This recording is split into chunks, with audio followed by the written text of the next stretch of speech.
राम नवमी की महागाथा विस्तार रूप में।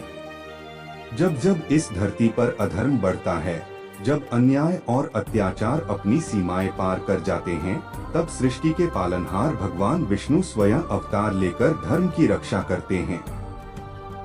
ऐसा ही एक समय था जब राक्षस राज रावण अपने अहंकार और शक्ति के नशे में पूरी पृथ्वी को त्राहि-त्राहि करा रहा था। वह अत्यंत विद्वान था, लेकिन उसका घमंड उसे अधर्म की ओर ले गया। देवता, ऋषि मुनि और आम जन सभी उसके अत्याचारों से परेशान थे। तब सभी देवताओं ने मिलकर भगवान विष्णु से प्रार्थना की। उनकी पुकार सुनकर विष्णु जी ने आश्वासन दिया, मैं धरती पर मानव रूप में जन्म लेकर रावण का अंत करूंगा और धर्म की पुनः स्थापना करूंगा। अयोध्या में दिव्य जन्म। सरयू नदी के तट पर बसी अयोध्या नगरी के राजा दशरथ की कोई संतान नहीं थी। उन्होंने पुत्र प्राप्ति के लिए महान यज्ञ कराया। यज्ञ के फलस्वरूप उनकी 3 रानियों कौशल्या, कैकेयी और सुमित्रा को दिव्य खीर प्राप्त हुई। समय आने पर चैत्र मास की शुक्ल पक्ष की नवमी तिथि को कौशल्या के गर्भ से भगवान राम का जन्म हुआ। उसी समय कैकेयी से भरत और सुमित्रा से लक्ष्मण तथा शत्रुघ्न का जन्म हुआ। राम के जन्म के समय प्रकृति में अद्भुत शांति और आनंद था।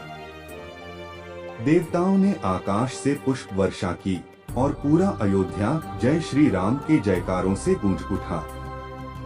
बाल्यकाल और शिक्षा। बालक राम बचपन से ही अत्यंत तेजस्वी, विनम्र और आज्ञाकारी थे। उन्होंने गुरु वशिष्ठ से शिक्षा प्राप्त की और सभी शास्त्रों व शस्त्रों में पारंगत हुए।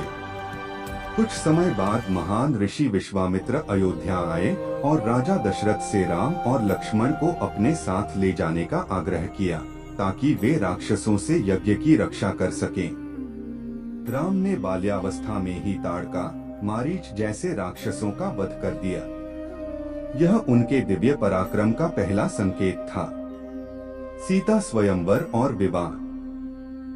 मिथिला नगरी के राजा जनक ने अपनी पुत्री सीता के स्वयंवर का आयोजन किया। शर्त थी कि जो भी भगवान शिव के विशाल धनुष को उठाकर उस पर प्रत्यंचा चढ़ाएगा, वही सीता का पति बनेगा। जब कई वीर असफल हो गए, तब राम ने सहज भाव से उस धनुष को उठाया और जैसे ही प्रत्यंचा चढ़ाने लगे, धनुष टूट गया। इस प्रकार राम और सीता का विवाह हुआ। यह केवल एक विवाह नहीं, बल्कि धर्म, प्रेम और आदर्श का संगम था। वनवास और त्याग।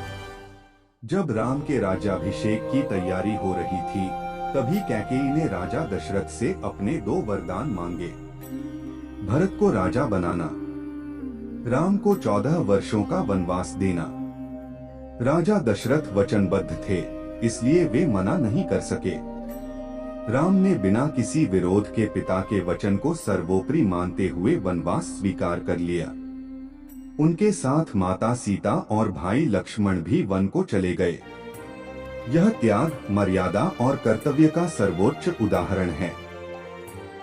सीता हरण और युद्ध की शुरुआत। वनवास के दौरान रावण ने छल से सीता का हरण कर लिया। तब राम ने सीता की खोज शुरू की और उनकी मुलाकात भक्त हनुमान और वानरराज सुग्रीव से हुई।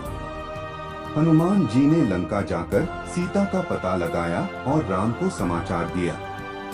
इसके बाद राम ने वानर सेना के साथ समुद्र पर सेतु बनाकर लंका की ओर प्रस्थान किया। रावण का अंत। लंका में राम और रावण के बीच भयंकर युद्ध हुआ। रावण अत्यंत शक्तिशाली था, लेकिन उसके अहंकार और अधर्म ने उसे कमजोर बना दिया। अंततः राम ने अपने दिव्य बाण से रावण का वध किया।